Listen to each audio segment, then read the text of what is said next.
This is Dubai Works, where we interview the business leaders making a difference in this great city.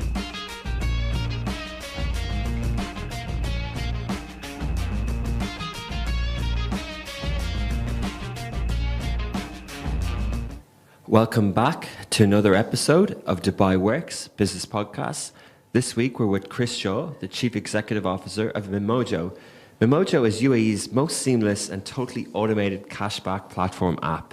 It delivers savings and brand discovery for consumers, all via a single convenient experience. Mimojo was founded by ex-entertainer Trio. It's a homegrown brand, frictionless, and it gives you favorite fast food joints, fine dining restaurants, attractions, retail and spa and salon services. So good morning, Chris. Good morning. Thanks for coming on the show. Thank you for having me. So Mimojo, cool name, by the way. Where did that come from? Oh, that was a long time in the making. We worked with a branding agency, and we had lists that went back and forward. Mojo kept making the top 5, but it wasn't quite enough. So what we tried to do is encapsulate how the product's going to make you feel. It gives you that mojo, that sense of mojo. We added the meh. Just for a bit of ego, it's mine, it's how it makes me feel. I get my cash back, I feel awesome. That is Mimojo. That is Mimojo. So that's where it came from. Amazing. When did you start the business? So the business was incorporated October last year, October 22. We had sort of 6 months pre-incorporation where the 3 co-founders were planning and plotting. And there was a period of consultancy with the investors that I did for 4 or 5 months prior to that. Okay, so how did it come about? Where did the idea come from? There's a few things you mentioned there. What was the trigger point? So the trigger point was one question that was asked by the investors who I'd known, I'd had meetings with in the past. And the question was, is there room in the discount space for another player? Now that discount space is a bit of a red ocean, it's a bit of a bloodbath, it's super competitive. And the answer was, yes, there is, if we elevate the technology. So that's the mission that we're on. Okay, and when they say the space, did they mean the UAE or Dubai? Initially, yeah. Obviously, we'll have sort of future plans, but feet on the ground. Let's get it right in the UAE first. Okay, and then we'll see what the future holds. And what is Mimojo then? How did it elevate the technology? So the purpose of Mimojo is to create and share value for all through frictionless experiences. So if we were to compete in this space, we needed to, A, find a point of difference, and B, fix pain points. So my co-founders and I have been in this space for the last decade or so over here. So we're pretty familiar with some of the pain points. So we really boiled it down to 2. One was the friction that consumers undergo, and merchant partners, in fact. And the second was the element of choice and control. So these were the two problems we identified, and if we can fix those, we're in. Okay, and how did you go about that, or how does the app look now that it's launched? Well, let me give you I'll articulate those pain points a bit more. So the friction that one faces, what does that actually mean? Imagine you're a consumer. Okay, you've paid for a product, usually for a large sum up front for a year, for example. You want to make a redemption. You have to pull a device out of your pocket. You have to ensure that Wi-Fi is enabled, data's enabled. If you're in the middle of a mall, you need to ensure that geolocation is perfect. Otherwise, you're searching for the merchant that you're in. You've then got to select one of a number of offers that you want to use. Then you've got to put your hand up, declare to all and sundry around you that you're about to use something. A waiter will come over, either put a value to pay into an app or enter a PIN code, perhaps take your device away, write down the PIN code, take a photograph of it, run off to the POS, manually take something off or do a calculation, bring the bill back. It could be wrong. You get into an argument, and I've been talking about that probably for a minute or two, and I haven't even tapped into the merchant's pain. But all that operational headache, having to train staff on various programs that come in, that's a lot of friction. Yeah. So if we can fix that, as I say, we're winning. And the way to fix that is use the tech. The other friction point being the choice and control. Usually what we see is merchants are encouraged to participate for a period of time. Let's call it a year for the sake of argument. And they have a prescribed offer. So there's a sort of a commitment there. So what we want to do is take away that sort of, exactly, and give them a little bit of choice and control back. And the same is true for the customer. Why should somebody have to pay 300, 400, 500 dirhams up front for a year for a product they may not use, they may leave, they may go on extended holiday in the summer. So again, for the consumer, we've given that control back and pulled, we're in 2023, it's a subscription model, it's appropriate. So a consumer after a 2-month trial period pays 10 dirhams a month. If they want to pause for 2 months, they're off home for the summer, no problem. If they want to cancel any time, no problem. Okay, so they pay a minimal subscription, and within that, I mentioned at the start, there's lots of things there. So in a sense, it's a little bit about like a marketplace. Yeah. You have to get vendors and merchants, and you have to get customers. Correct. Which came first?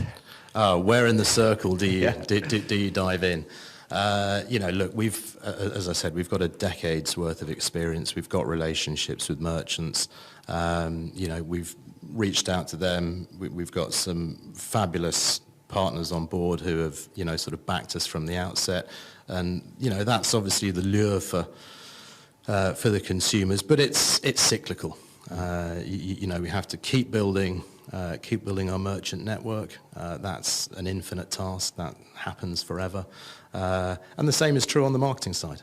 We need to attract new consumers to replace those that may have left, may have paused, may have cancelled. Just keep the funnel full. And so basically, with the branding, with the positioning, are you more likely to lean towards the restaurants, or is there attractions and spas and salons as well, or is it mix? It's a complete mix. And if I describe my day to day, for example, that should give you a view. So, I'd wake up, I have breakfast. I will go to get my coffee from a Coffee Planet or an Illy Cafe, for example. I might get my manaish from Kak El Manara, who is next door to our office. I need to get dog food, so I'm off to the pet shop, to get a bag of dog food and a new dog bowl. Gym's important to me, so I've just subscribed to Spartan's boxing gym. So I'm off there for a workout later. Then I'll, perhaps go and have a sundowner, at Nuepe at the Park Hyatt, for example. Maybe have one too many and order a Zofer to take me home. And I'm earning cashback throughout the day. Via Mimojo. Via Mimojo. Oh, so really? all those merchant partners, just as an example, feature. So it's a complete cross section. Okay, so it's a cashback. So, because people have other ways of, say, making savings and discounts and things like that.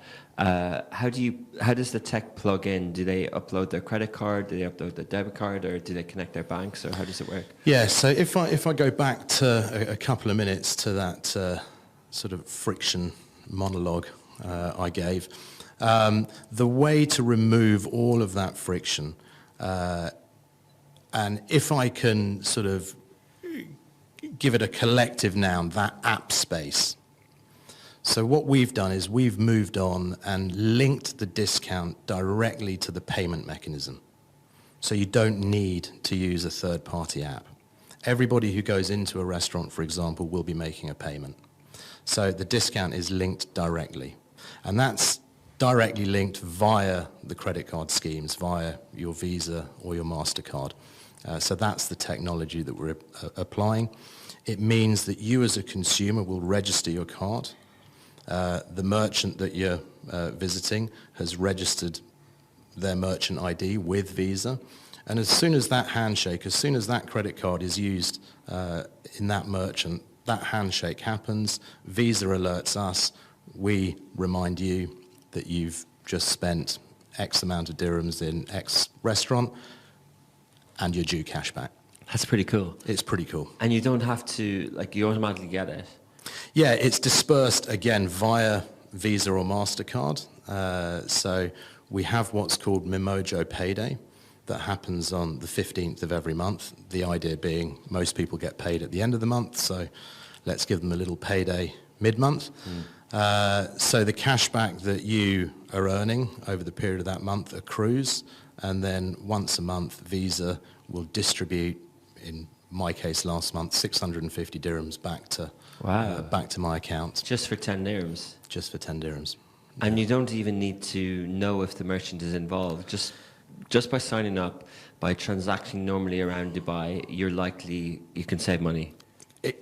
Exactly. There is a never miss element. You know, that's one of the other points of friction that I neglected to mention. You have to remember to take your device out of the pocket and go through that redemption process. With Mimojo, it's automatic.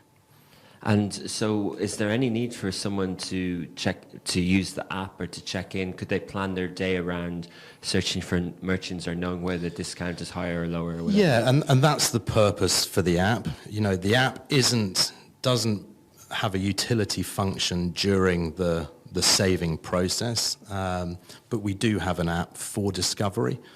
So that you can see everything that's on and just make sure that they're there and the sort of discount or savings that you're going to make. It's also really important, fundamental for the enrollment process. So the app is used to enroll and register your credit card. KYC, check everything. Exactly, and that's all fully PCI compliant, as you can imagine, working with the likes of the Visas and the MasterCards of this world. You can't not be. And we won't hold any credit card information. It's all done through a PCI compliant third party. So yeah, we never store any credit card data. That's all tokenized.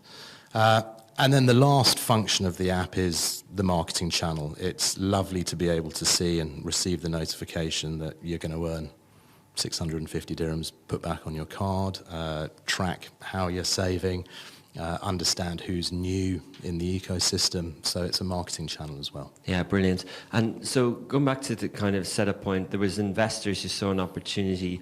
How did they categorize the space? You mentioned the discount space, but if you're going for a license, are you looking for what box do you fit in? What sort of company is this? Is it fintech? Is it what is it? Yeah, so I think you know, when we hear the word fintech, our ears prick up. We'll be present at various fintech conferences. You know, we are using financial technology.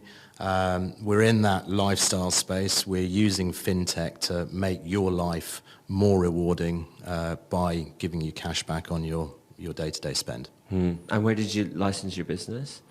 We're in DDA. Yeah. Yeah. So and the activities under that are? Yeah, the activities under software, actually, software development. Okay, yeah. Interesting. And when you went to put together your team, the co-founders, what sort of skill set did they have, and yours as well? So I was the general manager at the Entertainer. So my background is commercial. David Ashford, our chief product officer, runs the tech and product side. And Dan Lloyd, our CFO, is the bean counter. There we go. Yeah. So you have someone who's marketing, commercial, business orientated. Yeah. Can manage and run a team. You've got the tech, and then you've got the money. Correct. Perfect mix. Perfect. Inshallah. Yeah.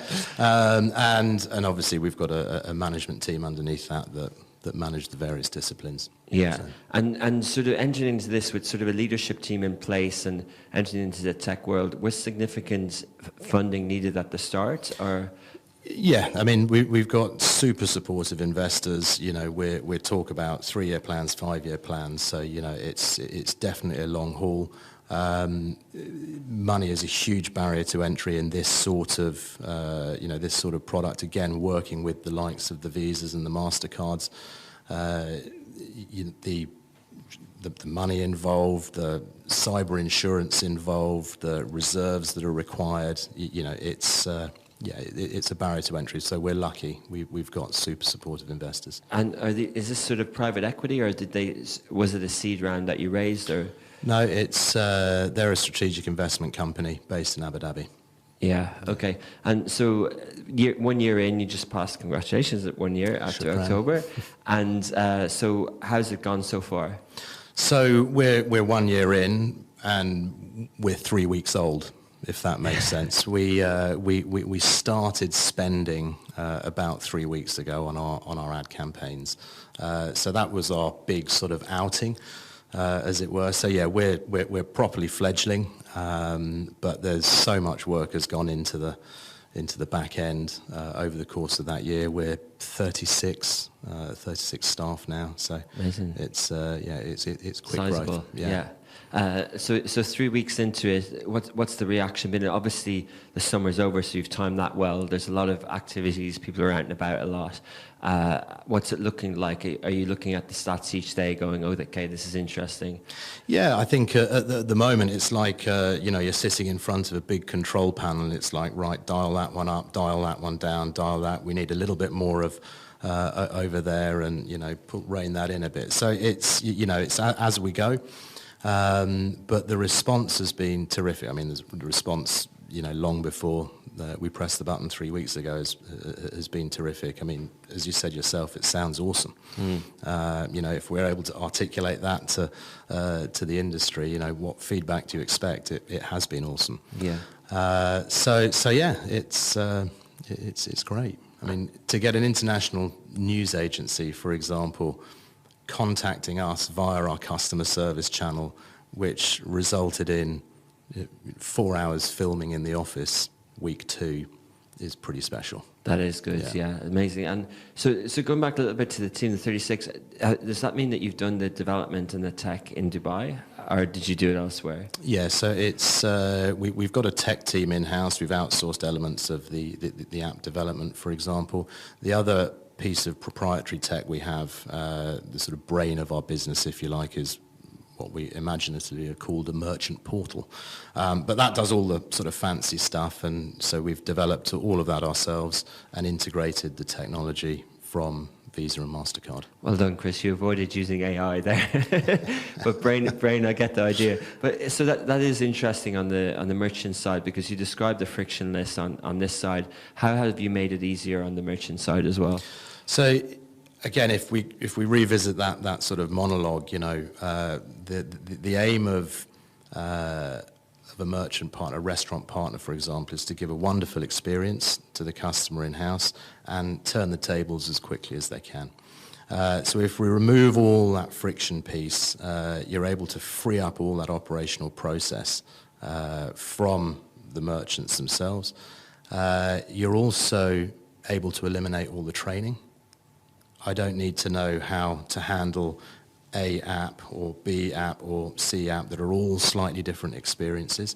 So you eliminate that training, and it's quite a high turnover of staff in the industry.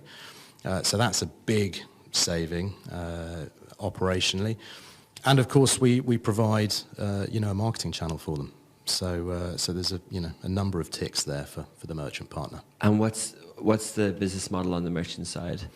So the merchant would agree a discount with us. We take a clip as our revenue and then publish the rest, which is cashback for the customer. Okay, cool. Is that similar to is that something that needed to be educated on, or did they already have types of discounts that they work with partners? Yeah, so discounts not a new thing in the market. What we've done is agree a number and work our commission down, as opposed to agree a number and then charge a commission on top. So that's part of giving that control and choice back to the merchant. We want to be an equitable partner. We realise that there's 3 parties involved. There's us, the merchant, and the consumer, and it needs to be right for all of us in order to thrive. Yeah, and so talking a little bit about the market, and just on that point, how sort of advanced or sophisticated are the merchants that you deal with in Dubai on pricing, discounting, Are they flexible? That we've got, say, Prime Day coming up, we've got different occasions and things like that. Are people as flexible with their discounting as they are, as active on it, as they are with their marketing and PR and comms? It's a good question. It is pretty sophisticated. I mean, you think some of the five-star brands that, that our industry is dealing with. I mean, these are sophisticated conversations.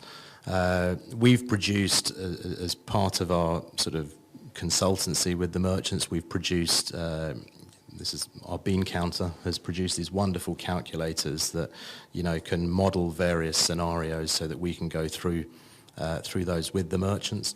They're able to input their own numbers, so we're not making stuff up and pulling wool over anyone's eyes. It's all sort of co-created. I think there's a high degree of sophistication in there for sure. And so discounting in general, what's your view on it? Is it people who want to make savings? Is it people who are being frugal? Is it people who are just generally discerning and generally sensible with money? Your TAM, the audience that you're trying to reach, is it all ages, all ethnicities, all demographics? Yeah, there's a lot of questions in there, so I'll try and tackle them one by one and shout if I've forgotten any of them. Look, I think whether you're a merchant or a consumer, we hear about this cost of living crisis. We know there's inflationary pressures. We know that's sort of felt by restaurants, for example, who have to weigh up whether they pass that on to the consumer or not. So I think there's a need to drive the footfall and keep cash flow coming into businesses. And as a consumer, we live in an expensive city. Discounts are part of the fabric. They make up part of the fabric of the UAE. They've been here. They're not going away. So consumers should be discerning. Where can I get a discount? And what we're trying to do is eliminate, that friction around looking around.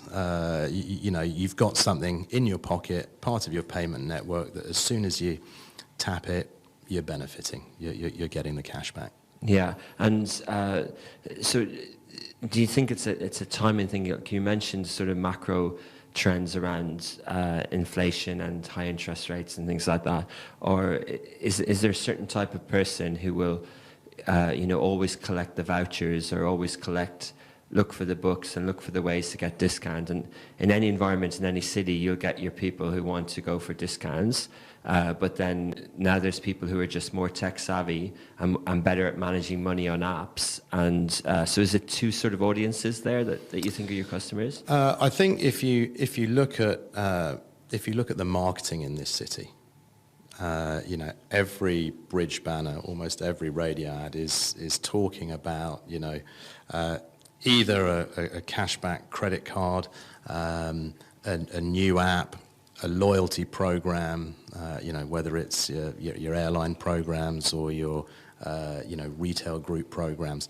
So it's there, it's in our face every day, and people want to make a saving. I think it's really as simple as that. Why wouldn't you if you could? So last part of that question, it's an affluent city. Sometimes people are in Dubai bling. Sometimes people are spending a lot of money. There was a stat about, I think, 4,000 millionaires moved to Dubai since the pandemic. Are they your audience as well? They can be. Our audience is anybody who uses a credit card or a debit card and visits places that range, as I said, from fine dining at the Park Hyatt, through to Papa John's, in a mall food court, for example, and anywhere in between. And those people, I'm sure, at some point will shop there.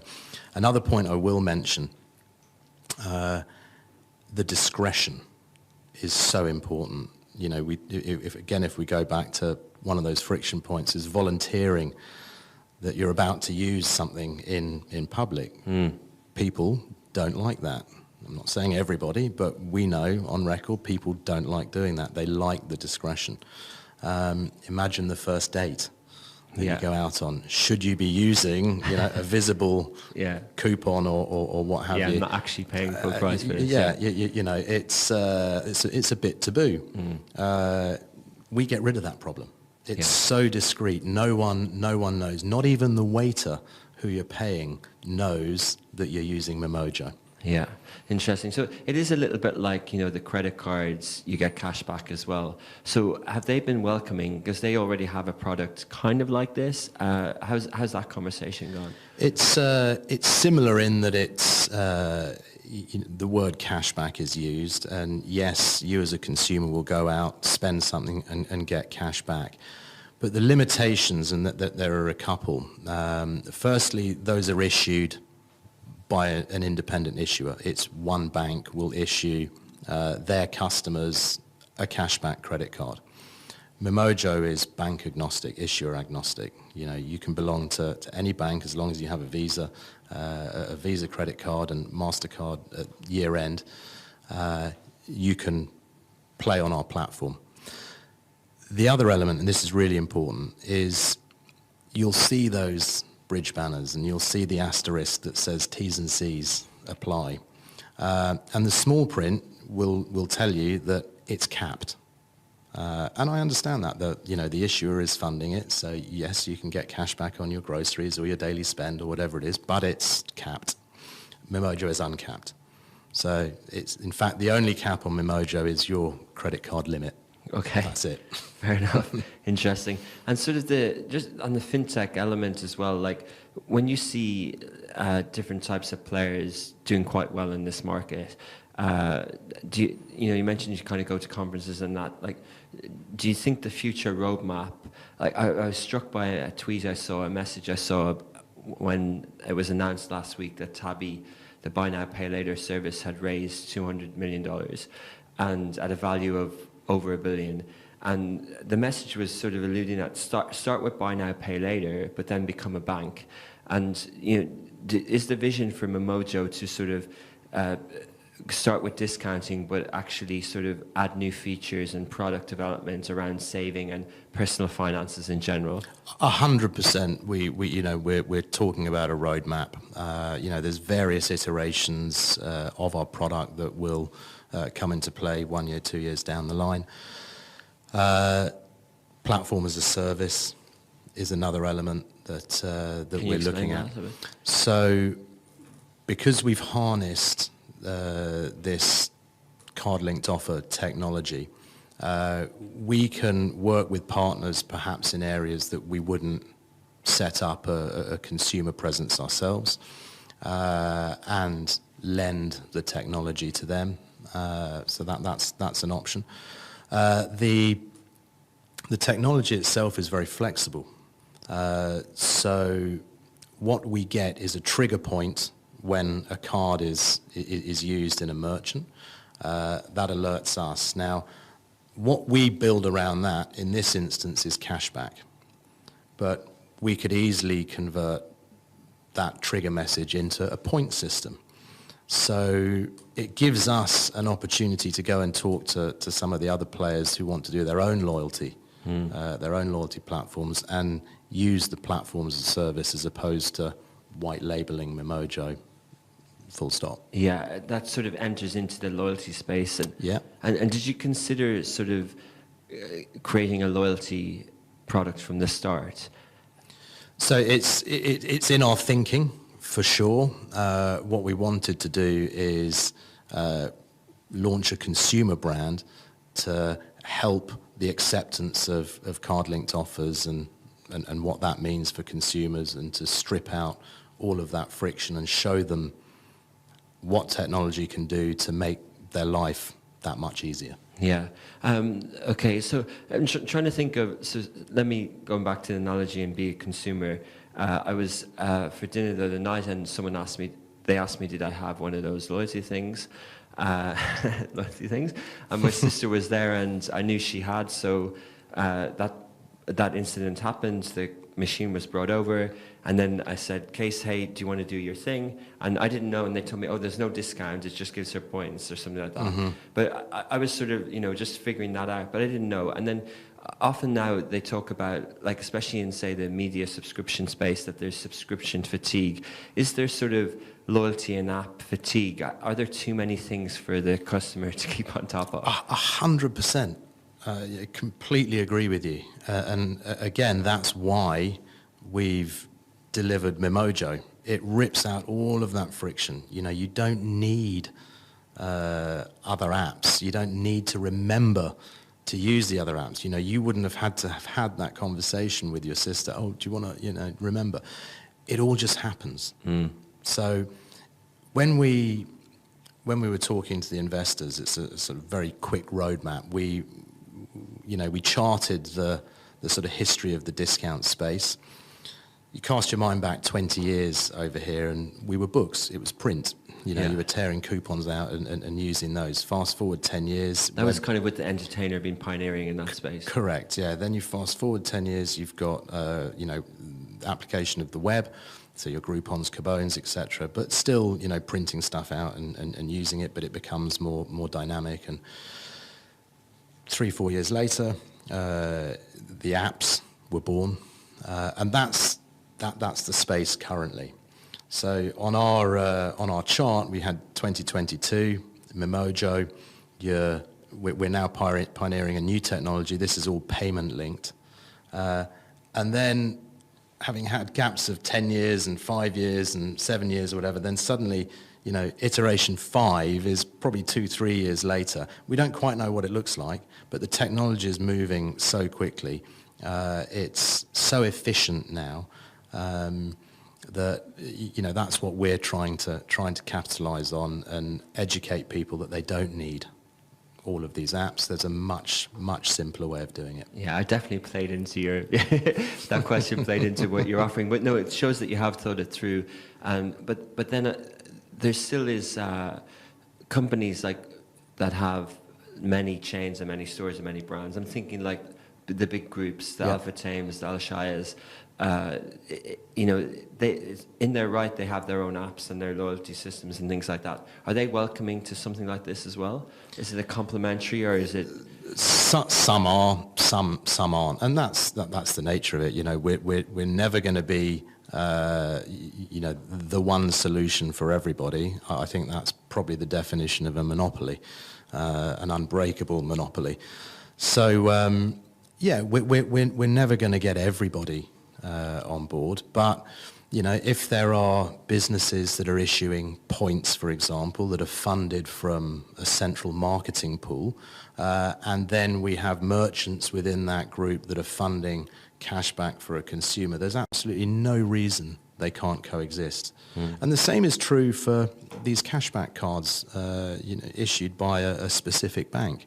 If that bank is funding the 3% cashback and then spend on that card, and then a merchant is funding the balance, you as a consumer win twice. Yeah.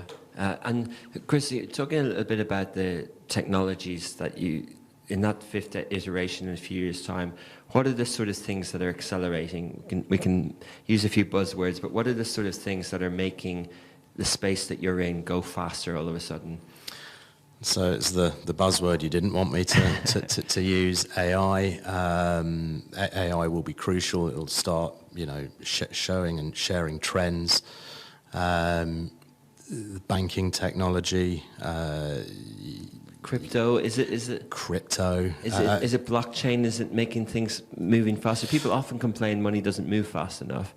So I think all of that there's definitely a move to that, and when you think of peer-to-peer, for example, that's coming, peer account to peer account. How do we get involved in that?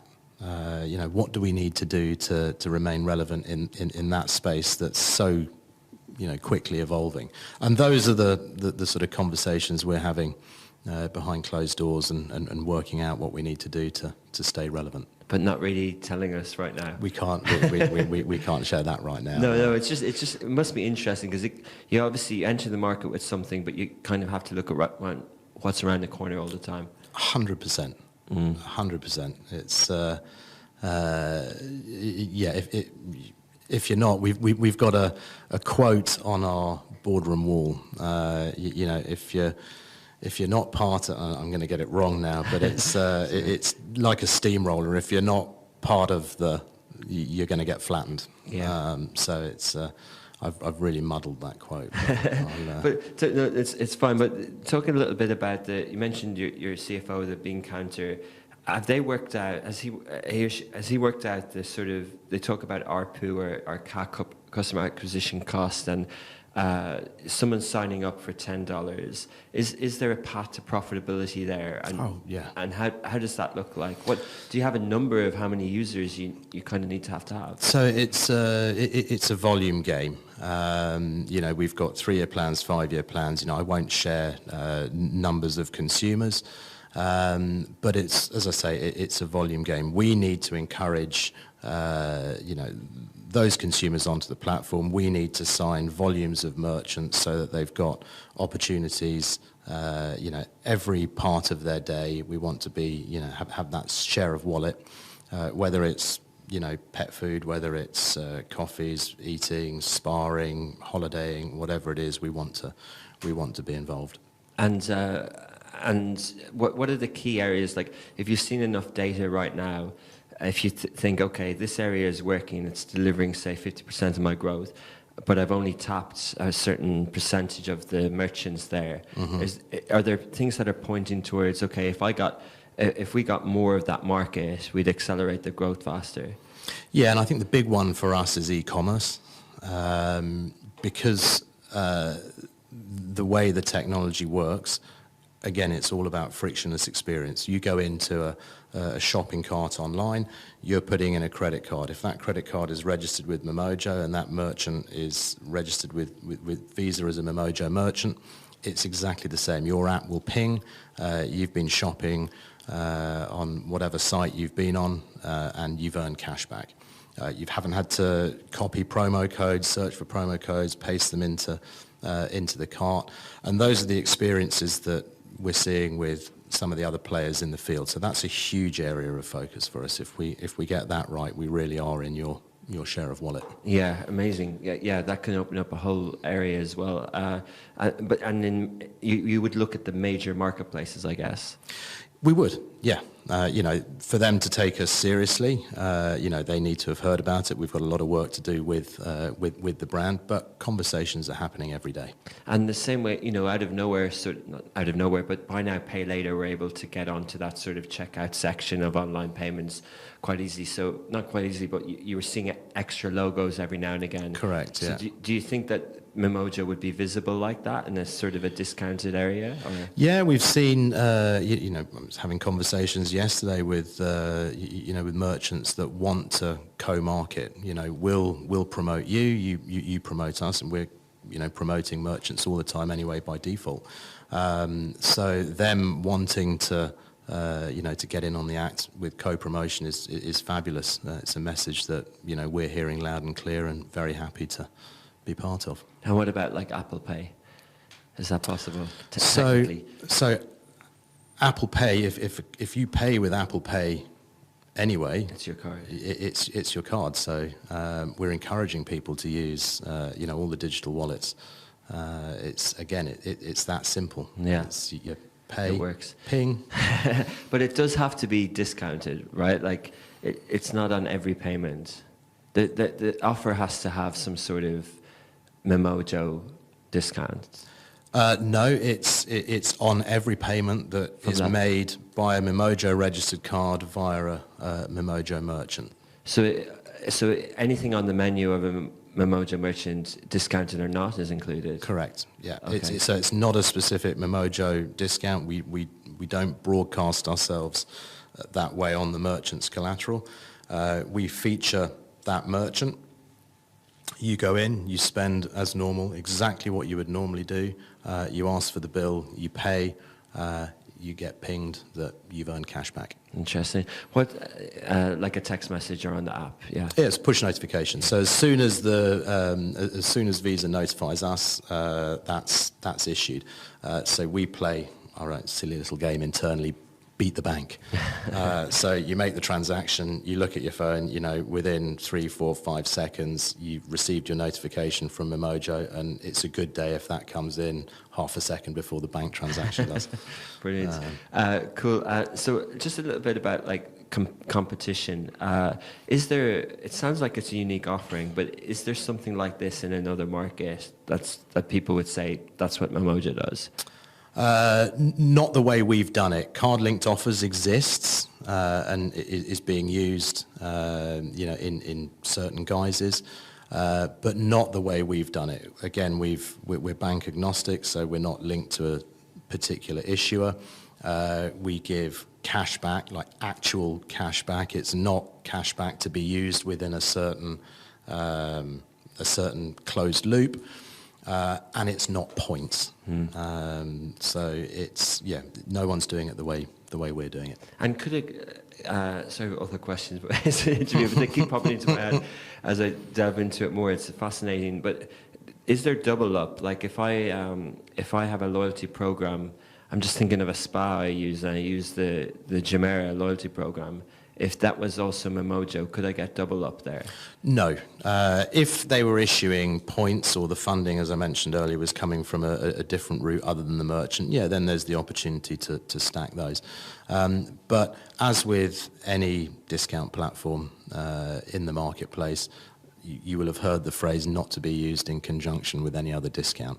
Yeah. So if another discount has been used and you're using your Mimojo registered card, then the merchant has every right to reject paying that cashback. Okay, but it's a case by case on the merchant side, or is it sort of built in? So part of that proprietary tech, the brain I was talking about, the merchant portal, so that operates live every time a transaction happens. That will feature on their merchant portal, so they get all the information they need, time, date, stamp, etc., value, person, amount, what was cashback, etc., and then they have the ability to approve or decline. And that's really important because in retail, for example, legislation allows up to 14 days, for example, for returns.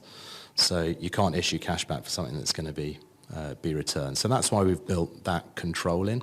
And if the example you use, the Jumeirah spa discount has already been applied, then they will just decline that cashback, and you'll have a lovely notification from us saying, sorry, we've rained on your cashback parade. Because, it would double, it would be too much of a discount for the merchant. Correct, then. yeah. And it goes back to that control and choice of the merchant. We're trying to work with the merchant within boundaries that are acceptable to them. Our experience tells us that, that prescribed offer for a certain period of time is too much. They need that choice and control back. So if you start parking discounts on top of each other, it just destroys the purpose. Yeah. I want to ask finally about market entry and expansion, but before we finish, I couldn't not but ask you about the entertainer and the 2-for-1. The entertainer seems to be repositioning back to the core of what it was in a digital way. Do you think that that's still got traction and appetite in the market? No, I think they've got a fabulous brand. Donna's back at the helm. She's going to breathe some new life into the business. She's made no secret of why she's gone back. I think she described it best. She's in her lane. She's sticking to her lane. There's lots of sort of distraction around that. Other people in their lanes. So I wish her the best of luck. Yeah, brilliant. It is good that these brands sort of stick around because we know them well. And I guess, as you said, if the positioning is clear, there's room for Correct. I love the analogy of the Red Sea, the bloodbath. Like that's quite intimidating. But yeah, and then sort of market entry as well. Like, is it too early to be looking at other Emirates or other countries? So we're a UAE product. We've got merchants in all Emirates in the UAE. No, it's not too early to be looking at other countries. We have to be. Go back 5 minutes, you've got to be, sort of looking over your shoulder and planning. So yeah, we're already planning market expansion. But it's early days, we keep our feet firmly on the ground. We've got to get it right here. We'll then launch into another market, make sure everything transfers across as it's supposed to. The tech works, currency works, time zones work. So we'll get all of that in place, and then, replicate that in other markets. The technology I've touched on, platform as a service, that could give us opportunities in markets that we'd never be able to service a consumer proposition ourselves, or may not want to. And then various applications of the business amongst corporates. It could be loyalty, it could be white label.